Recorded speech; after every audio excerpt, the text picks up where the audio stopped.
Hey, I'm Pops, and I'm going to talk about Hellbound, Hellraiser 2. Really, really quickly, I reviewed Hellraiser. That link will be there before you. I revisited that. I'll be reviewing the Hellraiser 2022 that dropped on Hulu. It was interesting going back and reviewing films I have not watched in a long while. These were really a big deal for me back in that time. Hellraiser itself came out in 87. They rushed this into production and got it out in 88. This was literally in my Nexus era. And of course, Hellbound 3, which I have not rewatched yet, probably won't rewatch, but I might.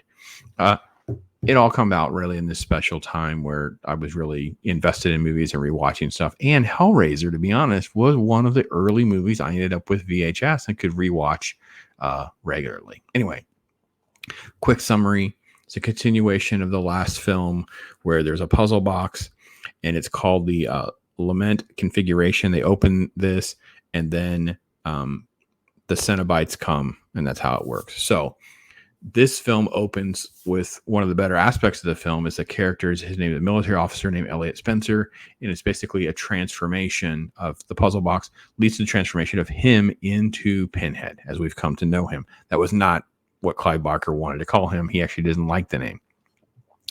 And then this film really cheats and steals on a lot of footage from the first film as far as the story of Frank killing someone and then using the box. Use the box, gets killed by the Cenobites, and then Julia brings people that she kills. Frank consumes their bodies to use the blood and stuff to reanimate Cenobites, and this whole thing with Kirsty. Anyway, long story short, Kirsty ends up in a mental hospital. No one wants to believe her. There's a Dr. Channard. Dr. Channard is secretly obsessed with all of this. And the film centers around Kirsty, another young patient named Tiffany, who's amazing at puzzles, Dr. Channard, and this sort of cat and mouse thing to, what's going on there. And basically, the police contact Dr. Channard, I believe, because I think all this happens literally like it's set up to be like immediate sequel, which is funny since they probably went into production literally like minutes afterwards because the first movie made some money. They took that money, shoveled out something, and the script is crap. The film is scrap. It's executed terribly.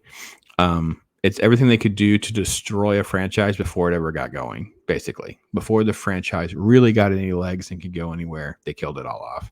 But long story short, Dr. Channard becomes more like the senior Cenobite, even tries to turn on the others. Pinhead attacks him, and he very quickly dismisses that, attacks the other Cenobites, and kills Pinhead.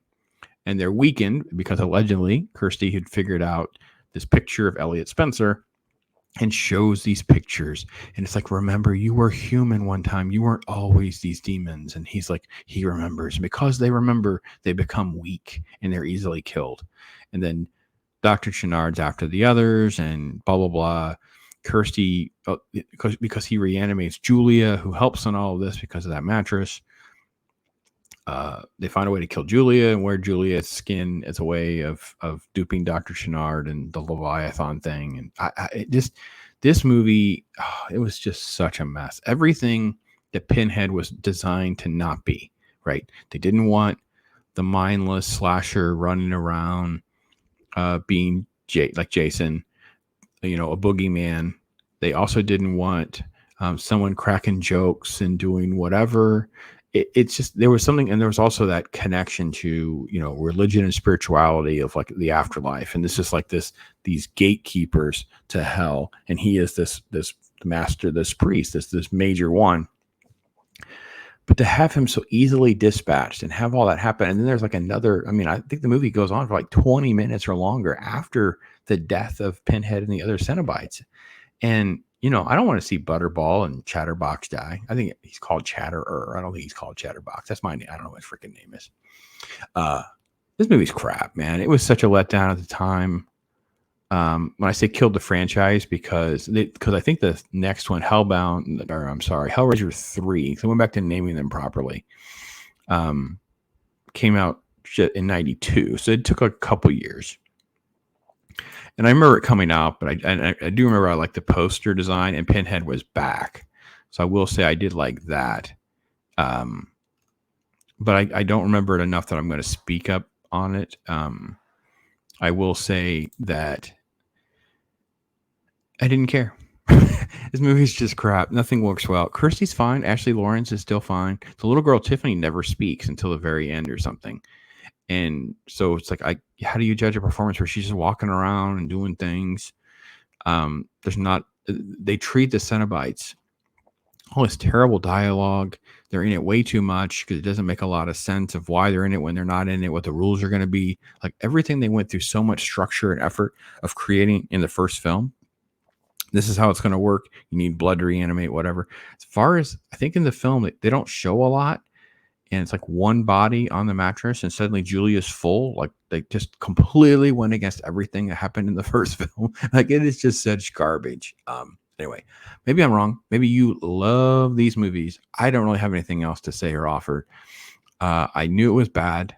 I watched it again. It was worse than I remembered it being. And all it did was make me more angry that this exists and this is what they did. And then they're going to try. Now they have to figure out how do they contrive a franchise and do something and recreate Pinhead because everybody just wants Pinhead. We just want Pinhead and the other Cenobites. That's what we really want. We don't care about all this other stuff. Make something cool, even if you're basically creating a cheesy remake of the first movie, which is what most of us would expect you to do. We want to have that kind of journey. But anyway, as I say, that's my quick little review, quick little reason. I don't want to pile on this show. Go watch the first one. I will say in my first one, I was a little disappointed because I felt like I was like, I don't know. Watch my review will be linked there. Yeah, I had mixed feelings about watching it again. It didn't live up to the hype, but it wasn't bad. It's just I liked it, but it didn't live up to how I felt watching it in real time. So yeah, crap. Anyway, there you go. I'm Pops.